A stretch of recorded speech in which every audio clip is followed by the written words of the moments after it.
नमस्कार, आप देख रहे हैं हरियाणा विशेष और मैं हूं आपके साथ शुभेंदु सिंह। ओमिक्रॉन के खतरे को देखते हुए हरियाणा में 1 जनवरी से नाइट कर्फ्यू लागू कर दिया गया है और इसके साथ ही बहुत हद तक पाबंदियां लगाई गई हैं। कोरोना पर सीएम ने समीक्षा बैठक भी की, जिसके बाद यह बड़ा फैसला लिया गया है।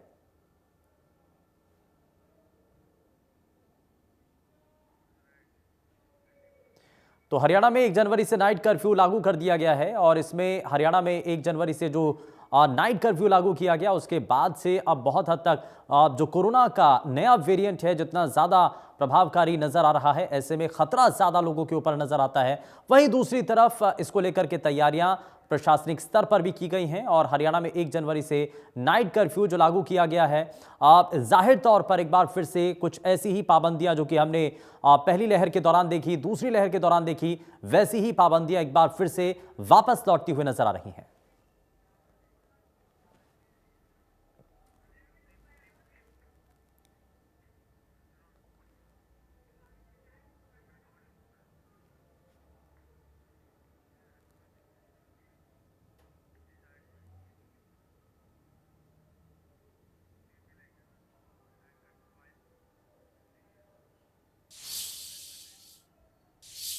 देश में ओमिक्रॉन के केस तेजी से बढ़ रहे हैं और अब तक ओमिक्रॉन के 358 केस सामने आ चुके हैं और इनमें से 114 लोग रिकवर हो चुके हैं। स्वास्थ्य सचिव राजेश भूषण ने शुक्रवार को प्रेस कॉन्फ्रेंस में कहा कि विश्व में केस पॉजिटिविटी रेट 6% से ज्यादा है। भारत में केस पॉजिटिविटी 5.3% है और पिछले 2 सप्ताह के दौरान भारत में केस पॉजिटिविटी दर 0.6% ही रही।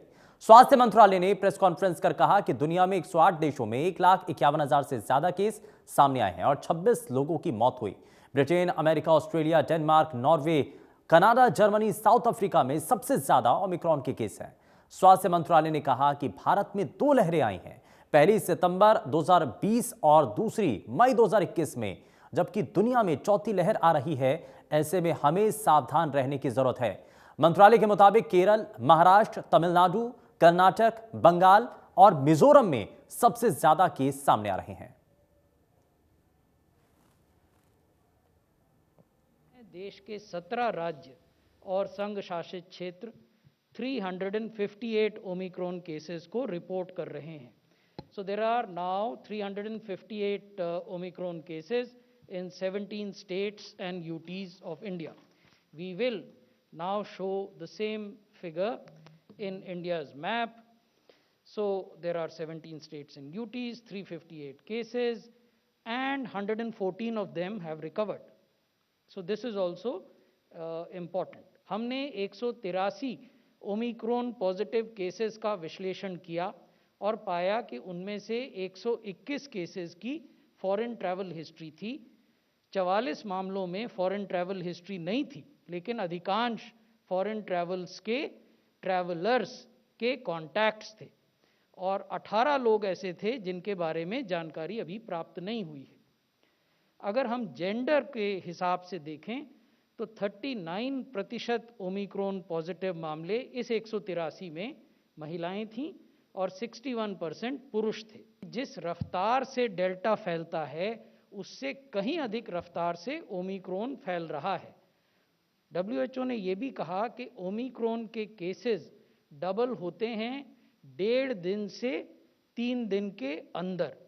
तो ये अपने आप में चिंता की बात है। इसलिए हमारा परामर्श राज्यों को और आपके माध्यम से सबको ये है कि हमें विजिलेंट रहने की आवश्यकता है और हमें कोविड अप्रोप्रिएट बिहेवियर को बहुत सख्ती से अपनाने की आवश्यकता है।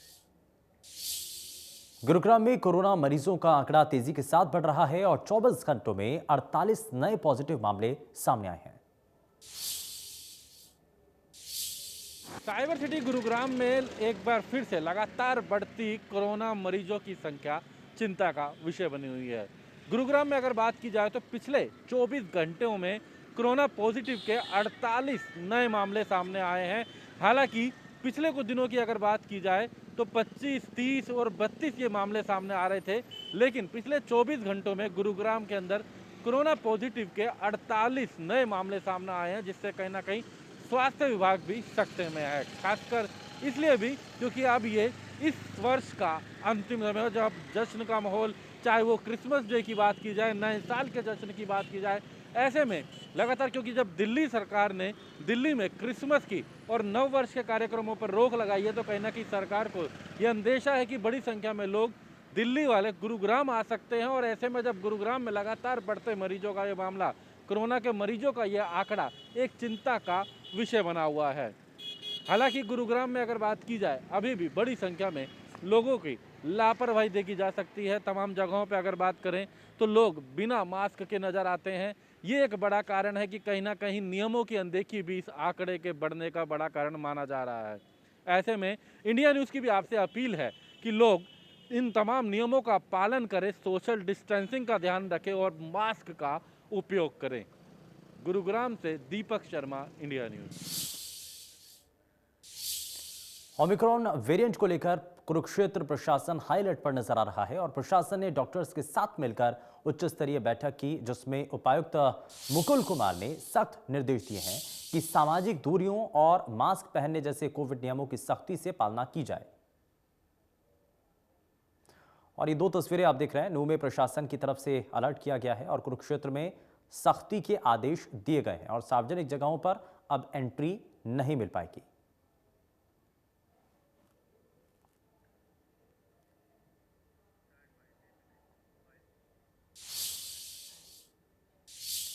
कैबिनेट मंत्री रणजीत सिंह ने कहा है कि विधानसभा के शीतकालीन सत्र में सभी मुद्दों पर संयम से सत्ता पक्ष और विपक्ष के बीच चर्चा हुई है। उन्होंने कहा कि विपक्ष को सभी मुद्दों पर बोलने का पूरा समय दिया गया। साथ ही उन्होंने कहा कि हरियाणा में पूरी पारदर्शिता के साथ सरकार चल रही है। किसानों के मसले पर सदन में सीएम ने जवाब दिया और किसानों के केस वापस लेने के बारे में भी सीएम ने विस्तार से जानकारी दी है।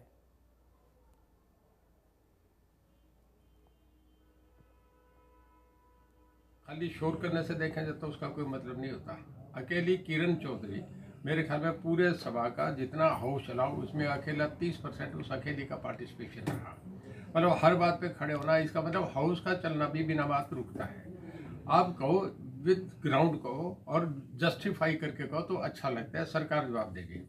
सब बातों को सुन के हमारे मुख्यमंत्री जी लास्ट दिन बोले, उनके कहने से हम सेशन भी बढ़ाते गए। एक दिन सेशन भी बढ़ाया, सेशन बढ़ा के सुबह 10 बजे से लेके शाम के 6 बजे तक सेशन चला। उस दिन लंच की ब्रेक भी नहीं रही। रिप्लाई करा लास्ट में तो सारी अपोजिशन गायब हो रही थी, वो वहाँ टिकी नहीं। उन्हें सब बातों को सुन के जाना चाहिए था। जब सारी बातें उन्होंने कही तो उसका मुख्यमंत्री जी ने जवाब देना था। वो सुन के उस वक्त केवल 5 मेंबर कांग्रेस के रहे, बाकी सारे चले गए। इवन हुड्डा साहब भी नहीं रहे थे, वो भी चले गए थे। अब उन्होंने जब करा, हमारे मुख्यमंत्री जी विचलित नहीं थे, पूरे कॉन्फिडेंस से हर बात को रिप्लाई करा। और उन्होंने आखिर विपक्ष को ये भी कहना पड़ा, उस दिन हाउस में सब मीडिया भी वही था, कि हम बहुत धन्यवाद करते हैं स्पीकर साहब का कि बहुत अच्छे तरीके से आज हाउस कंडक्ट करा, सबको बोलने का मौका दिया, लंबा हाउस चलाया, इसके लिए हम आपको धन्यवाद भी करते हैं। और हमारे मुख्यमंत्री जी ने सब बातों का रिप्लाई करा, उन्हें टोटल निरुत्तर कर दिए। अपोजिशन की हिम्मत नहीं रही कि वो उनके जवाब को सुन के जाते हैं। ठीक बात आपने कहा, हमारे मुख्यमंत्री जी ने ये कहा कि सब्जेक्ट जो था सेंटर का था, सेंट्रल गवर्नमेंट में ये करा, एक्ट आए, एक्ट विड्रा हो गए। कॉन्स्टिट्यूशन का, क्योंकि मैं पॉलिटिकल साइंस का स्टूडेंट रहा हूँ, कॉन्स्टिट्यूशन में एक यूनियन लिस्ट, कॉन्करेंट लिस्ट और स्टेट लिस्ट होती है। ये सब्जेक्ट कॉन्करेंट लिस्ट का था, पहले सेंट्रल गवर्नमेंट ने करा, फिर स्टेट गवर्नमेंट में करा, ये एक्ट का बिल पास हुआ। उसके बाद जब विड्रा हो गया, उसके बाद तो कहानी खत्म हो गई। सारे जो थे आपके राकेश टिकैत, रजोपाल, गोपाल यादव, सब ये कह के गए। टिकैत साहब ने तो बार बार टीवी पे कहा कि ना कोई जीता ना कोई हारा, आंदोलन सरकार ने एक्ट विड्रा कर दिया, हमारा आंदोलन खत्म हो गया। सब वहाँ से उठ के चले गए। ये जो यहाँ किसान नेता बोल रहे थे, इन्होंने तो जब आंदोलन चल रहा था किसानों का, ये मंच पे गए, उन्होंने मंच पे चढ़ने नहीं दिया कि हम राजनीतिक आदमी को मंच पे नहीं आने दिया। अब ये काहे के किसान थे?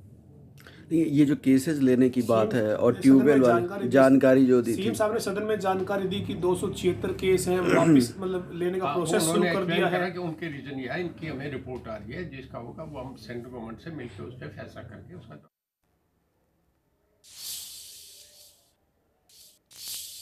प्रदेश भर में निजी स्कूल गरीब बच्चों को 134A के तहत दाखिला देने से इनकार कर रहे हैं, जिससे गरीब बच्चों का भविष्य अब खतरे में नजर आ रहा है और अभिभावक सड़क पर प्रदर्शन करने को मजबूर हैं। वहीं अब शिक्षा मंत्री कंवरपाल गुर्जर ने प्राइवेट स्कूलों को दो टूक शब्दों में कह दिया कि निजी स्कूलों को दाखिला देना ही होगा, क्योंकि कोर्ट के आदेश भी हैं। वहीं उन्होंने बताया कि इस मुद्दे पर सीएम मनोहर लाल ने भी बैठक बुलाई है। 134A पे नहीं, एडमिशन तो देने ही होंगे। देखिए, कोर्ट का आदेश है और सरकार का आदेश है तो सभी स्कूलों को मानना ही है वो। और आज उस पर हमने बैठक भी रख रखी, माननीय मुख्यमंत्री जी बैठक 134A पे नहीं, एडमिशन तो देने ही होंगे। देखिए, कोर्ट का आदेश है और सरकार का आदेश है तो सभी स्कूलों को मानना ही है वो। और आज उस पर हमने बैठक भी रख रखी, माननीय कृषि मंत्री जेपी दलाल ने यूरिया की कमी पर कहा कि यूरिया की ना कमी है और ना ही रहने दी जाएगी। ये विपक्ष ने कमी का भ्रम फैलाया है। उन्होंने कहा कि पिछले 4 सालों में यूरिया की औसतन खपत 6 से 6.5 लाख मीट्रिक टन की रही है और इस साल 7,23,000 मीट्रिक टन यूरिया आ चुका है और एक सप्ताह में 80,000 मीट्रिक टन यूरिया आएगा। वहीं यूरिया की ब्लैक मार्केटिंग पर जेपी दलाल ने कहा कि हमने ऐसे बहुत से दुकानदारों के लाइसेंस रद्द किए और केस दर्ज करवाए। वहीं जेपी दलाल ने कहा कि किसान किसी के दबाव में ना आए और ब्लैक मार्केटिंग करने वालों की शिकायतें दें। शिकायत पर तुरंत और सख्त कार्रवाई होगी। मैं बार बार किसान भाइयों को बता चुका हूं कि खाद की कमी नहीं है और ना ही खाद की कमी रहने देंगे। कल तक हरियाणा के अंदर 7,23,000 मीट्रिक टन खाद आ चुका है और पिछले 4-5 साल में जो औसत खाद की खपत रही है, किसी साल में 6.25 लाख, किसी में 6.5 लाख, किसी में 680। एक साल जब पिछली बार पंजाब में ट्रैक बंद थे, हमारा खाद पंजाब में गया था, तो थोड़ी ज़्यादा खपत हुई थी और हर रोज़ हमारे यहाँ खाद आ रही है। अभी अगले इसी हफ्ते के अंदर अंदर 80,000 मीट्रिक टन खाद और आ जाएगी। 8 लाख मीट्रिक टन खाद हरियाणा में दिसंबर तक होगी। कभी भी इतनी खाद कंज्यूम हरियाणा में नहीं हुई। बहुत सारे लोगों ने अभाव कमी दिखा करके ब्लैक मार्केटिंग की कोशिश की है। हमने FIR भी दर्ज की हैं। बहुत सारे लोग व्यापारियों के लाइसेंस भी कैंसिल किए हैं। अधिकारियों को बड़ा सख्त आदेश दिया है कि कोई भी आदमी किसान शिकायत करे तो उस पर तुरंत कार्रवाई करें।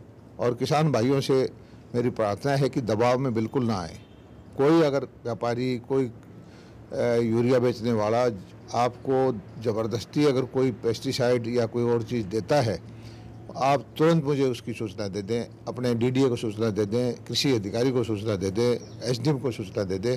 हम कानूनी कार्रवाई करेंगे उसके खिलाफ सख्त से सख्त और किसी भी कालाबाजारी करने वाले।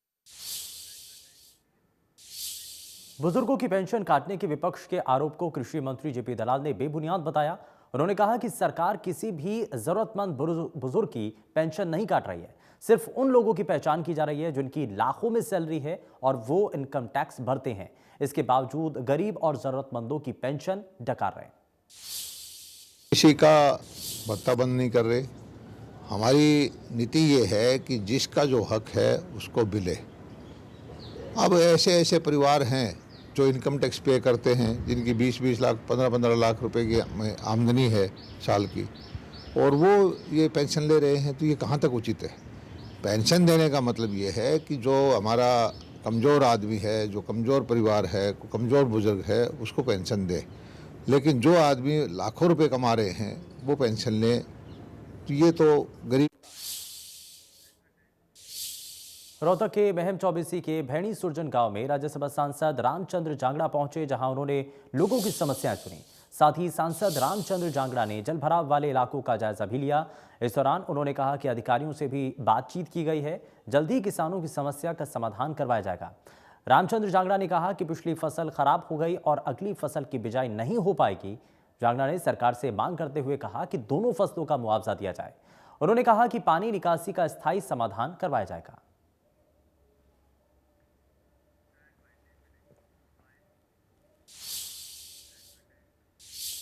केंद्रीय राज्य मंत्री कृष्णपाल गुर्जर ने कहा है कि जल्द ही फरीदाबाद की सभी सड़कों को बनाया जाएगा। कृष्णपाल गुर्जर ने सारण गांव से आईसेट चौक जाने वाली सड़क का नारियल फोड़ करके शुभारंभ किया। कृष्णपाल गुर्जर ने कहा कि पिछले 1 महीने से प्रदूषण के चलते विकास कार्यों पर रोक लगा दी गई थी, लेकिन अब विकास का पहिया चलना एक बार फिर से शुरू हुआ और इस मौके पर कैबिनेट मंत्री मूलचंद शर्मा और अन्य नेता भी मौजूद रहे। इस दौरान केंद्रीय मंत्री कृष्णपाल गुर्जर ने कांग्रेस पर हमला बोलते हुए कहा कि कांग्रेसी उन दिनों को भूल गए जब जेल गए थे। आज ये लोग सुशासन की बात करते हैं, जबकि इनकी सरकारों में भ्रष्टाचार पूरी तरह से व्याप्त रहा। देखिए, आप एक बात समझ कर चलिए, ये जो आइचर वाला रोड है जो सारण से और मेन रोड को जोड़ता है, अब से नहीं पिछले 15-20 साल से आज उसकी हालत आपने देखी होगी। और इसके लिए सभी औद्योगिक क्षेत्र की सड़कों की हालत आपने देखी होगी। लेकिन जब से देश में मोदी जी की सरकार और प्रदेश में मनोहर जी की सरकार आई है, धीरे धीरे फरीदाबाद का चाहे औद्योगिक क्षेत्र हो, रिहायशी क्षेत्र हो, कॉलोनियों का क्षेत्र हो, सारी सबकी सड़कों को दुरुस्त किया जा रहा है। क्योंकि जब सारी सड़कें पूरे फरीदाबाद की खराब थी, ना शहर की सड़कें चलने लायक थी, ना हाईवे की कोई अच्छी सड़कें थी, ना कॉलोनियों की सड़कें अच्छी थी, ना गांवों की सड़कें अच्छी थी, लेकिन पिछले 7 साल में एक एक करके सारी सड़कों को दुरुस्त किया जा रहा है। कि जब से केंद्र में मोदी जी की सरकार बनी है, हरियाणा में मनोहर जी की सरकार बनी है, और प्रत्यक्ष को प्रमाण की जरूरत नहीं होती। मोदी सरकार पर या मोदी के किसी मंत्री पर, मनोहर जी की सरकार पर या उसके किसी मंत्री पर कोई घोटाले भ्रष्टाचार का आरोप हमारा विरोधी भी नहीं लगा सकता। और ये लोग बोल रहे हैं जिन्होंने घोटालों में, भ्रष्टाचार में जिन्होंने जेलें काटी हैं, जो जेलों में गए हैं और आज भी जिन पर केस चल रहे हैं, और मैं नाम नहीं लेना चाहता, जो लोग बोल रहे हैं उनकी सरकार में उनके कितने मंत्री जेल गए थे, जरा बताएंगे वो? और किस खुशी में गए थे जेल वो? रोड कितने दिन में बने? तो इसलिए जिनके खुद चेहरे कालिक से पुते हों, उनको सोच समझकर बोलना चाहिए। और मैं एक बात स्पष्ट कर दूं, मोदी और मनोहर जी की सरकार में होगा, इनके जमाने में सुप्रीम कोर्ट से ऑर्डर हुए थे उनकी गिरफ्तारी के, उनके खिलाफ जांच के, इन्होंने केसों को दबाया था। और मोदी और मनोहर जी की केस में गुनाह करने वालों के केसों को दबाया नहीं जाता। सोनीपत के राय में स्थित मोतीलाल नेहरू स्पोर्ट्स स्कूल में प्रदेश के खेल मंत्री संदीप सिंह समेत स्थानीय विधायक मोहनलाल भदौली और सांसद रमेश कौशिक ने वार्षिक समारोह में शिरकत की, जहां वार्षिक समारोह से पहले खेल मंत्री ने विद्यार्थियों द्वारा बनाई गई प्रदर्शनी का अवलोकन किया और काफी सराहना की। वहीं खेल राज्य मंत्री ने मंच से अपने संबोधन में कहा कि खेलो इंडिया के तहत गोल्ड मेडल खिलाड़ी को 1.5 लाख, सिल्वर मेडल खिलाड़ी को 1 लाख और कांस्य पदक लाने वाले खिलाड़ियों को 75,000 रुपये दिए जाएंगे। और उन्होंने इंटरनेशनल खेलने वाले खिलाड़ी को 5 लाख रुपये देने की घोषणा की है। वहीं उन्होंने राय स्पोर्ट्स स्कूल को यूनिवर्सिटी बनाने का प्रस्ताव पर भी जानकारी देते हुए कहा कि यूनिवर्सिटी को लेकर लगातार बैठक चल रही है, जल्द ही प्रस्ताव पास किया जाएगा। साथ ही उन्होंने कहा कि हरियाणा सरकार की खेल नीति देश में नंबर 1 पर है। खेलो इंडिया है, हमने जो पहला हमारा शुरुआत की थी कि ओलंपिक जाने से पहले खिलाड़ियों को 5 लाख रुपए तैयारी के एडवांस में देने, उसका बहुत प्रेज हुई है दुनिया भर में। और हमारे जो अगर देखें हिंदुस्तान के जितने मेडल आए हैं, समझ सकते हैं, देख सकते हैं। अगर हमारे पड़ोसी स्टेट्स हैं, राज्य जो हैं, चाहे हम पंजाब की बात करें, राजस्थान की बात करें, दिल्ली की बात करें, तो हम उनसे हमारी पॉलिसी चाहे जॉब की है, चाहे कैश अवार्ड की है, चाहे हम बच्चों को बचपन से ग्रास रूट से उठा रहे हैं, हर पॉलिसी में हम अच्छे भी हैं। और दूसरी स्टेट जो हैं हमें फॉलो कर रही हैं। पहले एक समय होता था कि हरियाणा दूसरी स्टेट को फॉलो करता था, आज समय ऐसा आ गया कि दूसरी स्टेट जो हैं हमारी पॉलिसी को कॉपी करना चाहती हैं, कर भी रही हैं। और पूरे देश भर में नहीं, पूरे दुनिया भर में सबसे ज़्यादा पैसे देने वाले जो स्टेट। चंडीगढ़ में सीएम मनोहर लाल ने मुख्यमंत्री आवास पर अमृत महोत्सव समिति की बैठक की अध्यक्षता की है।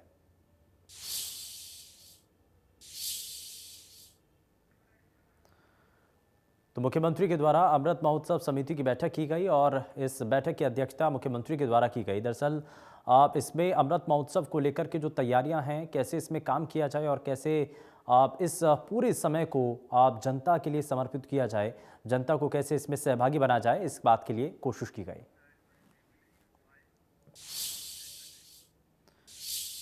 रोहतक में पूर्व मुख्यमंत्री भूपेंद्र सिंह हुड्डा ने सरकार पर हमला बोला। उन्होंने कहा कि सरकार हर मोर्चे पर फेल है।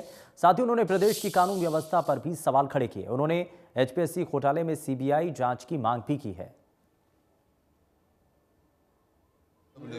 वो तो अपनी कमजोरी छिपाने के लिए वो ये जो है नॉन परफॉर्मिंग सरकार है, इवेंट मैनेजमेंट की सरकार है। 7 साल में जो प्रदेश प्रति व्यक्ति आय प्रति निवेश नंबर 1 था 2014 में, आज कहाँ है? तो जिस ना कानून व्यवस्था संभल रही है, इनसे रोज कत्ल हो रहे हैं, कहीं कुछ कार्रवाई किसी किस्म की कोई विकास नहीं हो रहा।